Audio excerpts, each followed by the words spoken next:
सभी पत्रकार बंधुओं को नमस्कार। कल भारत के गृह मंत्री ने, अमित शाह जी ने एक राष्ट्रीय टीवी चैनल पर खुलेआम झूठ बोला, खुलेआम देश की जनता को गुमराह किया और भारतीय जनता पार्टी की रिश्वतखोरी को, उनके ऊपर लगे आरोप को, उनके ऊपर लगे गुनाह को छिपाने का प्रयास किया। जिस बात के प्रमाणित तथ्य है, जिस बात की मनी ट्रेल है, जिस बात के सबूत पूरे देश और दुनिया के सामने आ गए हैं, उस बात को गृह मंत्री जी ने कल एक राष्ट्रीय टीवी चैनल पर नकारने का और तथ्यों को झुठलाने का काम किया। और मैं बिंदुवार करके आज देश के सामने पूरा सच लाना चाहता हूं। वो सच क्या है? ईडी के द्वारा जिस शरद रेड्डी को किंगपिन बताया गया शराब घोटाले का, ईडी के द्वारा जिस शरद रेड्डी को मुख्य घोटालेबाज बताया गया शराब घोटाले का, उस शरद रेड्डी के द्वारा 60 करोड़ रुपए की रिश्वत भारतीय जनता पार्टी को दी गई है और यह सीधे सीधे क्विड प्रो को का मामला है। उससे रिश्वत ली गई और उसको बचाया गया। कार्रवाई होनी चाहिए भारतीय जनता पार्टी के नेताओं के ऊपर, कार्रवाई होनी चाहिए बीजेपी के नेताओं के ऊपर, गिरफ्तारी उनकी होनी चाहिए।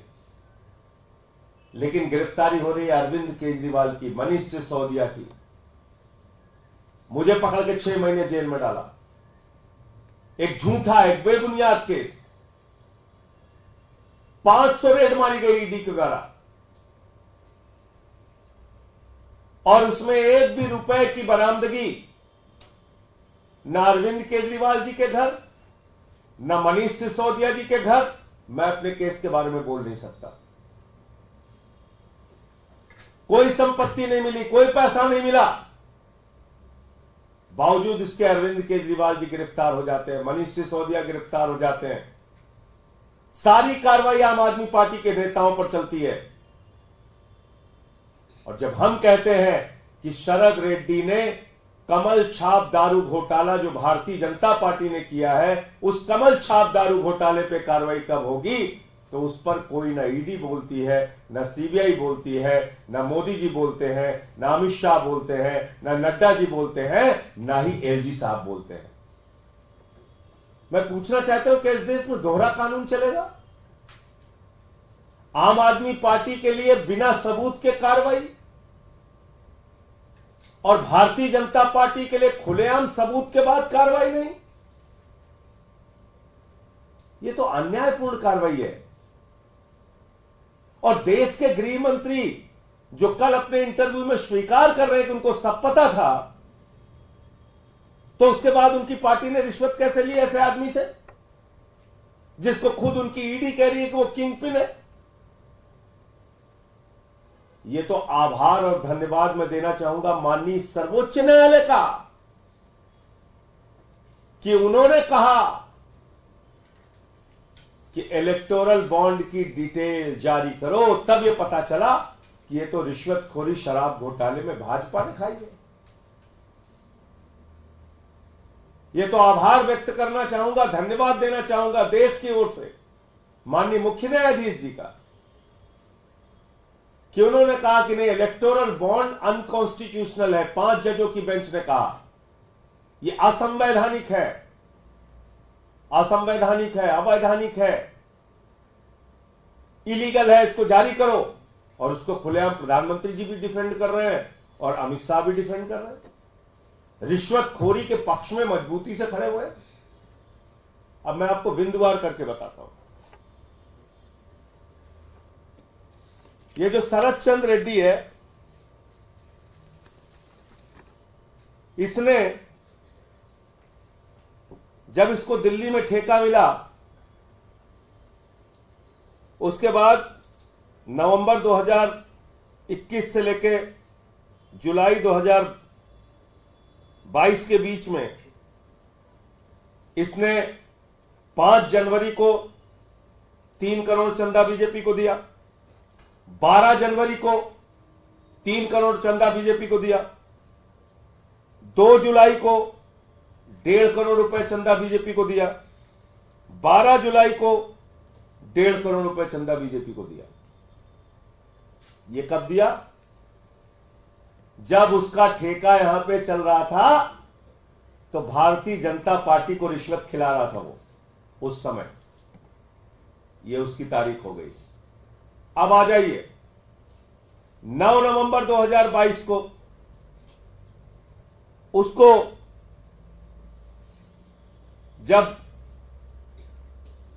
छापे हुए उसके घर पे, तो उसने कहा कि उसने किसी को रिश्वत नहीं दी है। ये उसका स्टेटमेंट है। 9 नवंबर 2022 को शरद रेड्डी कहता है उसने किसी को रिश्वत नहीं दी। 10 नवंबर 2022 को शरद रेड्डी अरेस्ट हो जाता है। 15 नवंबर 2022 को फिर 5 करोड़ रुपए चंदा बीजेपी को देता है। 5 करोड़ रुपए चंदा 10 नवंबर को गिरफ्तार होने के बाद शरद रेड्डी 15 नवंबर को 5 करोड़ रुपए चंदा भारतीय जनता पार्टी को देता है। पार्टी विद द डिफरेंस, दुनिया की सबसे बड़ी पार्टी, कमल छाप दारू घोटाला करके पैसा लेकर रिश्वत खाकर दूसरों पर आरोप लगाने वाली पार्टी 5 करोड़ रुपए की पहली किस्त पाती है। कब? 15 नवंबर 2022 को। जब वो ईडी के अरेस्ट में था तो उसके अकाउंट कैसे चल रहे थे? जब वो ईडी के अरेस्ट में था तो अपने बैंक खाते से वो कैसे वो पैसा बीजेपी को ट्रांसफर कर रहा था। 6 जनवरी 2023 को उसकी एक चार्जशीट आती है जिसमें ईडी कहती है कि शराब घोटाले का किंग पिन है शरद चंद्र रेड्डी। ध्यान से सुनिएगा। 6 जनवरी 2023 को 6 जनवरी 2023 को यानी कि उसकी गिरफ्तारी के बाद 10 नवंबर 2022 को गिरफ्तारी होती है। 6 नवंबर 2023 को उसकी चार्जशीट आती है जिसमें ईडी कहती है ये शराब घोटाले का किंग पिन है, मुख्य घोटालेबाज है और सबसे बड़ा लाभ उठाने वाला व्यक्ति है। 20 जनवरी 2023 को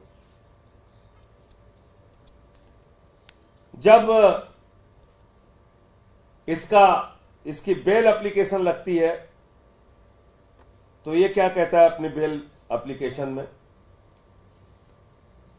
During the hearing of his bail application in Rouse Avenue Court, Sharad Chandra Reddy accuses ED of putting undue pressure and using force on him and his employees to sign pre-dictated statements.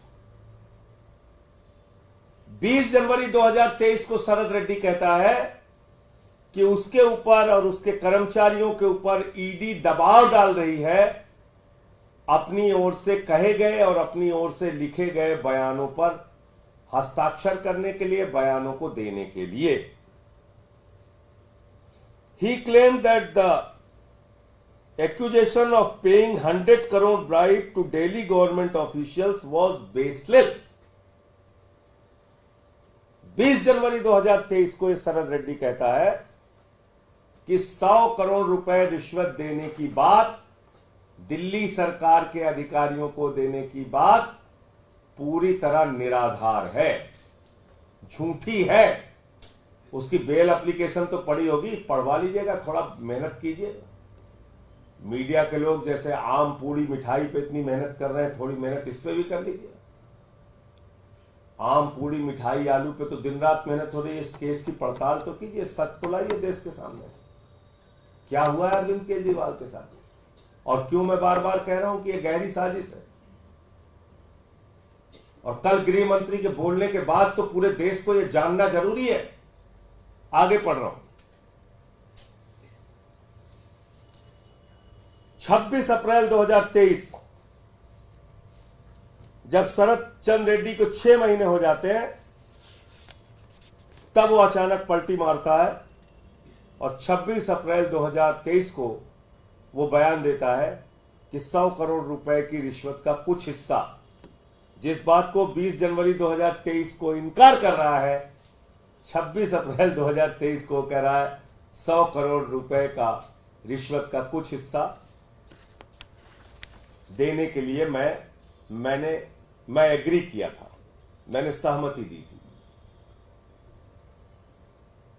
और इस बीच क्या होता है कि उसकी bell जो है वो 20 जनवरी 2023 को रिजेक्ट हो जाती है ईडी के विरोध के बाद। जब वो मना करता है कि उसने कोई रिश्वत नहीं दी, तो ईडी उसके बेल का विरोध करती है और उसकी बेल लोअर कोर्ट से रिजेक्ट हो जाती है। अब 8 मई 2023 को यही शख्स हाई कोर्ट पहुंचता है और हाई कोर्ट में कहता है, 26 अप्रैल को सुन लीजिएगा, याद कीजिएगा, 26 अप्रैल 2023 को उसने कह दिया हां कुछ हिस्सा हमने रिश्वत की देने की सहमति दी थी, 100 करोड़ की रिश्वत के कुछ हिस्से को हमने भी देने की सहमति की थी। 26 अप्रैल को यह कहता है और 8 मई 2023 को जब दिल्ली हाई कोर्ट में वो अपनी इंटरिम बेल फाइल करता है और कहता है, एक तरफ सत्येंद्र जैन की इंटरिम बेल फाइल होती है, उनकी सर्जरी करानी होती है, 26-28 किलो वजन कम हो जाता है, उसका जमकर ईडी विरोध करती है, आप सबको पता है। लेकिन इतनी बड़ी बीमारी इसको हो जाती है 8 मई 2023 को कि ईडी उसकी बीमारी के एप्लीकेशन का विरोध नहीं कर पाती। अब आप सुनिए कितनी बड़ी बीमारी हो गई इसको। 8 मई 2023 को अचानक उसको इतनी बड़ी बीमारी हो जाती है जिसकी बीमारी का ईडी विरोध नहीं करती, और वो बीमारी है कमर दर्द। कमर दर्द, आप लोग भी कभी जेल जाइएगा तो याद रखिएगा, कमर दर्द के नाम पे आपको बेल मिल सकती है, सर्जरी के नाम पे नहीं मिलेगी, लेकिन कमर दर्द के नाम पे मिल सकती है। कमर दर्द के नाम पे उसको बेल मिल जाती है। 8 मई को उसको बेल मिलती है 2023 में, और 2 जून 2023 को वो सरकारी गवाह बन जाता है। 2 जून 2023 को वो सरकारी गवाह बन जाता है और उसके बाद वो 50 करोड़ रुपए भारतीय जनता पार्टी को चंदा देता है। 50 करोड़ रुपए भारतीय जनता पार्टी को चंदा देता है। और कल गृह मंत्री जी पूरे देश के सामने झूठ बोल रहे हैं, एक राष्ट्रीय टीवी चैनल पे बैठकर कह रहे हैं, अरे भाई अगर उसने हमारी मध्य प्रदेश यूनिट को चंदा दिया है, अगर वो आरोपी था तो उसको चंदा नहीं देना चाहिए था, इस तरह की बातें। आप देश के गृह मंत्री हो, ईडी जांच करके चार्जशीट लगा रही है कि वो किंग पिन है, शराब का मुख्य घोटालेबाज है। उससे तो आपने रिश्वत ली, उसकी गिरफ्तारी के बाद आपकी पार्टी ने रिश्वत ली 55 करोड़ रुपए की। कितने लोगों की गिरफ्तारी हुई अब तक? कितने लोगों से पूछताछ हुई अब तक? हमारे नेताओं के घर से तो 1 रुपए बरामद नहीं हुआ, उनको तो पकड़ के जेल में डाल दिया आपने। जिस व्यक्ति ने खुलेआम आपको 55 करोड़ रुपए गिरफ्तारी के बाद और 5 करोड़ रुपए गिरफ्तारी से पहले 60 करोड़ रुपए की रिश्वत दी है, उस पर कार्रवाई अब तक क्यों नहीं हुई? तो आपने तो स्वीकार कर लिया कि आपने पैसा लिया है। मध्य प्रदेश यूनिट या बंगाल यूनिट या तमिलनाडु यूनिट किस यूनिट को पैसा मिला, ये तो जांच शुरू करोगे तब पता चलेगा ना, कैसे कैसे पैसा लिया, कहां से रूट होके आया। और आपको यह पता है कि मध्य प्रदेश यूनिट को मिला, इसका मतलब आपको पता था 55 करोड़ रुपए की रिश्वत आ रही। एक पार्टी को 55 करोड़ रुपए मिल गए, उसको पता ही नहीं चला। ऐसा रुपया बह रहा है पानी की तरह, और उसके खाते नहीं सीज हुए, उसकी प्रॉपर्टी अटैच नहीं हुई, उसको पार्डन मिल जाता है, कोर्ट से माफी मिल जाती है। तो ये तथा कथित शराब घोटाला पूरी तरीके से खुली किताब की तरह अब देश के सामने आ गया है। शराब घोटाला जो हुआ है वो कमल छाप दारू घोटाला है, और ये कमल छाप दारू घोटाला देश और दुनिया की सबसे बड़ी पार्टी सर से लेकर पांव तक भारतीय जनता पार्टी शराब घोटाले में डूबी हुई है। और उसके सारे प्रमाण और तथ्य मैंने तारीख वार एक एक डेट करके आपको बता दी।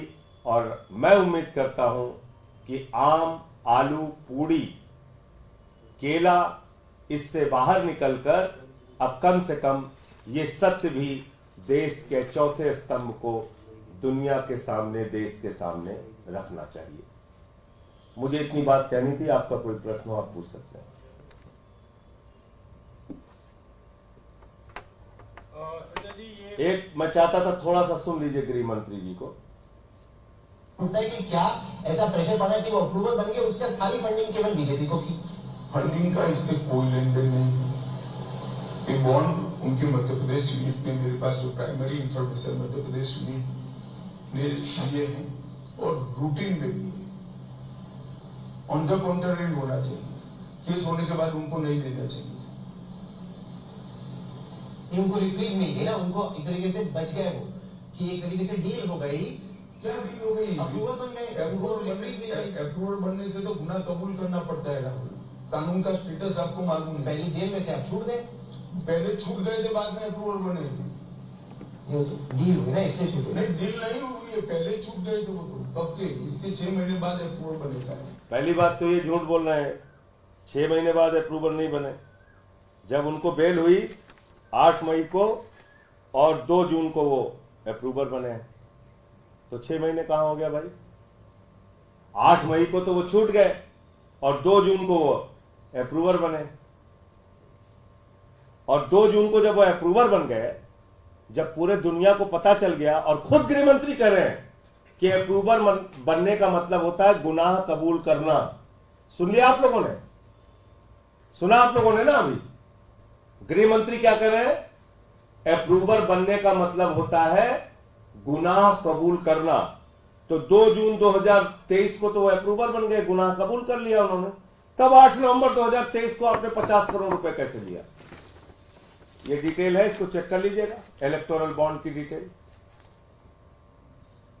अगर उन्होंने गुनाह कबूल कर लिया, तो गृह मंत्री कह रहे हैं ना, मेरे मुंह से तो नहीं निकला, ये तो गृह मंत्री कह रहे हैं अप्रूवल बनने का मतलब होता है गुनाह कबूल करना।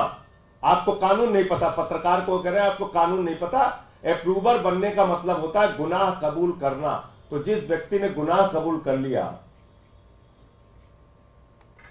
2 जून 2023 को, उससे आपने 8 नवंबर 2023 को 50 करोड़ रुपए कैसे ले लिए भाई? तो अब तो आपसे जरूर पूछताछ होनी चाहिए, क्योंकि ये पैसा तो आपने तब लिया जब उसने गुनाह कबूल कर लिया। और ये खुद आप कह रहे हैं, मैं नहीं कह रहा।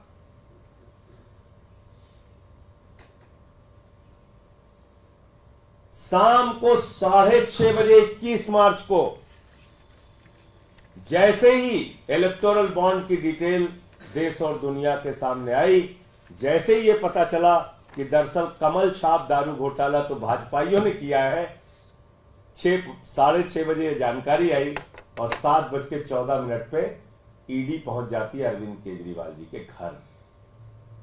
ये है पूरी गहरी साजिश।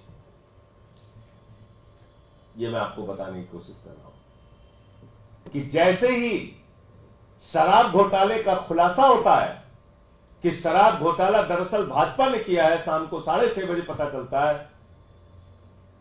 7:14 पे तुरंत ईडी पहुंच जाती है अरविंद केजरीवाल जी के घर और उसके बाद उनको गिरफ्तार कर लिया है। जी, आपका प्रश्न था। सर, मैं ये कह रहा था कि शरद चंद्र रेड्डी का मामला आप लोग बार बार उठा रहे हैं, कई बार प्रेस कॉन्फ्रेंस में ये कहा है, डिटेल्स बता रहे हैं कि जो भी ट्रांजैक्शन हुआ है, बीजेपी को जो पैसा दिया गया है, कोर्ट में भी अरविंद जी ने ये बात कही है। इसका वे आउट क्या है इस पूरे मामले में? आप लोग इसका वे आउट सीधे सीधे ये है कि जांच एजेंसियों को देश की जनता से तनख्वाह मिलती है। वो किसी नरेंद्र मोदी के या अमित शाह के नौकर नहीं है। वो देश की जनता के टैक्स के पैसे से तनख्वाह पाते हैं और उनकी जिम्मेदारी है कि जो कार्यभार उनके पास है उसको वो ईमानदारी से पूरा करें। तो ईडी और सीबीआई को इस पे कार्रवाई करनी चाहिए और देश की जो सरकार है, जो भ्रष्टाचार के खिलाफ लड़ने का दावा करती है और भ्रष्टाचारियों को अपने साथ शामिल करती है और खुद भ्रष्टाचार करती है प्रधानमंत्री नरेंद्र मोदी जी के नेतृत्व में, तो उस सरकार को भी कार्रवाई करनी चाहिए। एलजी साहब रोज बोलते हैं, एलजी साहब को भी चिट्ठी लिखनी चाहिए इस पे ईडी सीबीआई की जांच हो। आखिर एक पार्टी को मनी ट्रेल मिल गया, खुलेआम रिश्वत उसको मिली है, 60 करोड़ रुपए की रिश्वत उसने शरद चंद्र रेड्डी से ली है। उनके किसी नेता से अब तक पूछताछ नहीं हुई, उनके खिलाफ कोई एफआईआर अब तक नहीं हुई। तो इसमें वे आउट क्या है? इसमें तो सीधे सीधे ईडी सीबीआई को कार्रवाई करनी चाहिए। एक केस में जहां आपको कुछ नहीं मिला, वहां हमारे मुख्यमंत्री, उप मुख्यमंत्री, सबको आपने अंदर कर दिया, और एक केस में जहां सीधा प्रमाण है वहां आप गजनी मोड में हैं। आप कह रहे हैं हम तो भूल गए सब कुछ। तो ये कैसे चलेगा? और आपका कोई प्रश्न? अब एक प्रश्न जो कल का मैंने बताया था, फिर आपको दोहरा दे रहा हूं।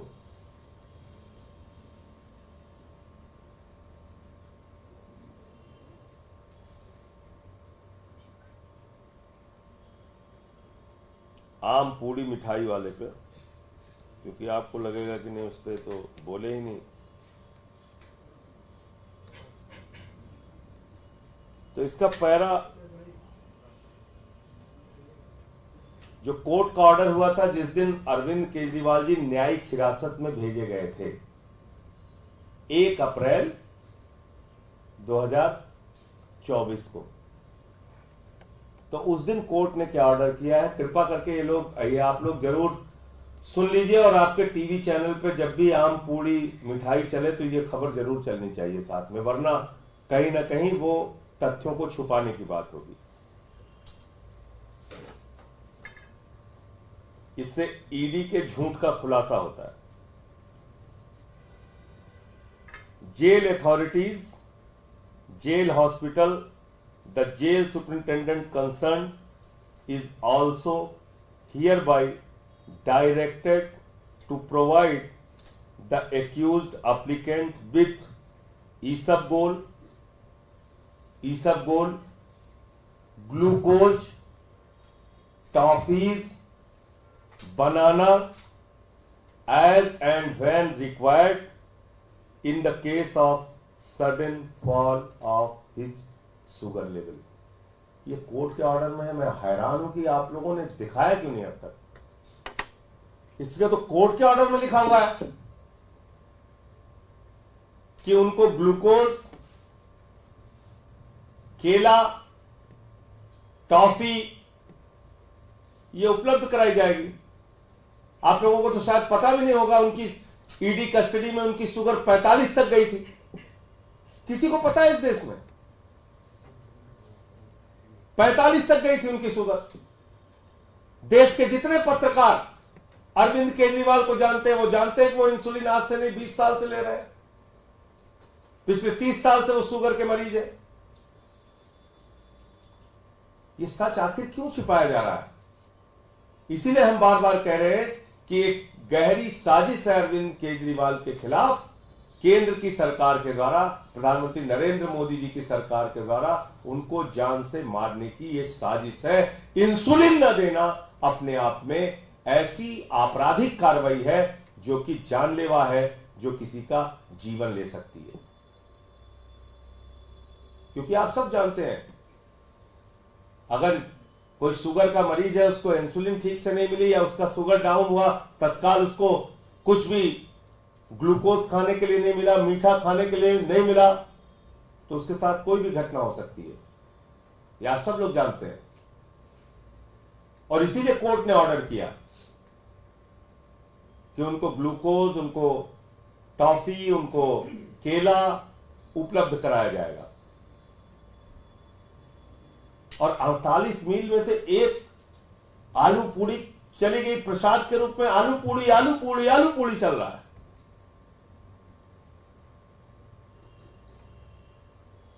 हद है।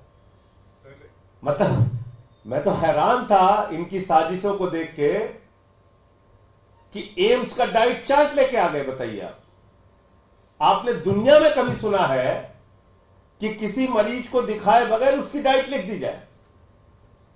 सुना है कभी आपने? वो भी एम्स जैसा अस्पताल।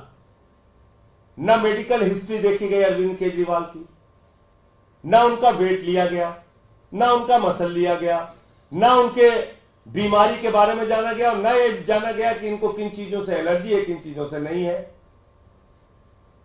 और उनका डाइट चार्ट दिखा रहे हो आप, एम्स का डाइट चार्ट कल बनवा के लेके आ गए। ये क्यों कर रहे हो साजिश भाई? दुनिया का कोई डॉक्टर बगैर मरीज को देखे हुए, उसका वजन लिए हुए, उसकी बीमारी की हिस्ट्री जाने हुए डाइट नहीं लिखता है। तुम्हारी साजिश एक्सपोज हो रही है भाजपाइयों। तुम देश के सामने पूरी तरीके से बेनकाब हो रहे हो। एम्स जैसे अस्पताल को, प्रतिष्ठित अस्पताल को आपने इन्वॉल्व कर दिया। अरविंद केजरीवाल को दिखाया आपने एम्स में? दिखाया है तो दिखाइए, आपने कहां दिखाया? जब किसी मरीज को आपने दिखाया ही नहीं, उसकी मेडिकल हिस्ट्री ही नहीं रखी किसी के सामने, तो आपने कैसे भाई उनका डाइट चार्ट बनवा लिया एम्स से? हवा में। और शुगर लेवल की बात मैं बता रहा हूं, मैं तो बताया एक दिन उनकी शुगर ईडी कस्टडी में 45 तक पहुंच गई थी। किसको पता है देश भर में? तो आप जीवन से खिलवाड़ कर रहे हैं। कुख्यात से कुख्यात अपराधी अगर वो कह दे हमारे सीने में दर्द हो रहा है, तो उसको तुरंत एम्स लेके भागते हो। कोरोना के समय में कोई एम्स में भर्ती था, कोई कहीं भर्ती था, कोई कहीं भर्ती था।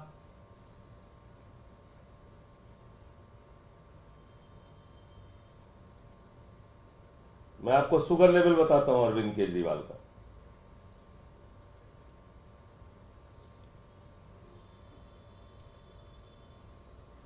बारह अप्रैल को अरविंद केजरीवाल की शुगर थी 320, 13 अप्रैल की थी 270, 14 अप्रैल की थी 300, 15 अप्रैल की थी 300, 16 अप्रैल की थी 250, 17 अप्रैल की थी 280।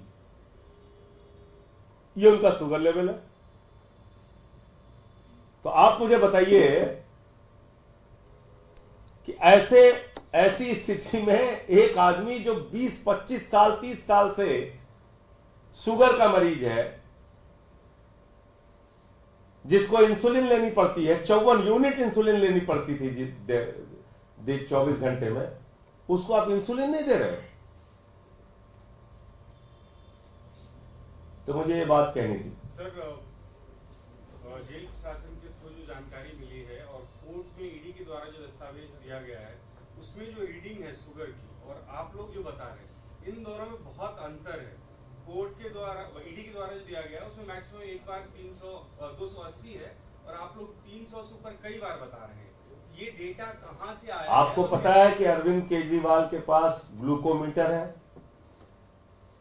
मेरे पास भी था, कोर्ट ने परमिशन दिया था, और उस ग्लूकोमीटर से किसी भी समय आप शुगर चेक कर सकते हैं। सो के उठने से लेकर रात के सोने तक तुरंत आपको रीडिंग बताएगा, पूरी हिस्ट्री उसकी आपको मिल जाएगी। इसलिए जो हम आपके सामने पढ़ रहे हैं वो 100% सही है। और बताइए आप। सर, आज कोर्ट में सीबीआई ने ये कहा कि देखिए, अब किसी के कहने के पीछे कोई तथ्य होना चाहिए ना, कोई सबूत होना चाहिए, कोई आधार होना चाहिए। हवाई बातें, अरे साहब इनको इतनी रिश्वत दी, इन्होंने गोवा में खर्चा कर दिया चुनाव में, तो चलिए हम 10 स्टेटमेंट दिलवा दे रहे हैं। सब कहेंगे 5 करोड़ रुपए हमने अमित शाह को दिया, 10 करोड़ नड्डा जी को दिया, 20 करोड़ रुपए नरेंद्र मोदी जी को दिया, 100 करोड़ रुपए इनकी बॉम्बे यूनिट को दिया, 50 करोड़ रुपए इनके मध्य प्रदेश यूनिट को दिया, और इन लोगों ने खर्चा कर दिया चुनाव में। न सिर है न पैर है आपकी जांच का। लोगों के स्टेटमेंट ले लेके, दबाव बना बना के स्टेटमेंट ले लेके, वही आदमी कोर्ट में कह रहा है हम पे दबाव बनाया जा रहा है, फिर वही आदमी आपके दबाव में बयान दे रहा है, फिर उसी बयान के आधार पे ना आपको कोई तथ्य मिल रहा है, ना प्रमाण मिल रहा है, ना 1 रुपए की बरामदगी हो रही है, ना कोई संपत्ति मिल रही है, उठा के आपने पकड़ के जेल में डाल दिया। और हमको क्या कहा था, वो तो किंग पिन है। आप बोलिए, मैं नहीं बोलूंगा, मुझे मना किया कोर्ट ने। आप बताइए मुझे क्या बोला था, पढ़ लीजिएगा कि मुझे भी क्या बोला था। मुझे तो रोका हुआ है कोर्ट ने, इसलिए मैं नहीं बोल सकता। तो इसलिए ये किसको क्या बोल रहे हैं और बाद में उससे संबंधित कोई प्रमाण नहीं दे पाते। सर एक सवाल जो प्रथम चरण का चुनाव हुआ है उसको लेके है कि वोटिंग परसेंटेज कम हुआ है, उसको किस हिसाब से? नहीं, कुछ स्टेट में बहुत ज्यादा हुई है वोटिंग परसेंटेज, तमिलनाडु में ज्यादा हुई है, बंगाल में भी अच्छी वोटिंग परसेंटेज है। तो अब मुझे तो लग रहा है जहां इन लोगों का गढ़ तथा कथित अपने आप को कहते हैं वही वोटिंग परसेंटेज डाउन हुई है, वहां के वोटर्स में उत्साह कम दिखा है। तो ये किस ओर परिणाम संकेत दे रहे हैं आप समझ सकते हैं। और इसमें मुझे लगता है कि कल जो हुआ है पहला चरण, उसमें इंडिया गठबंधन की एक तरफा जीत होगी जब परिणाम आएगा, एक तरफा।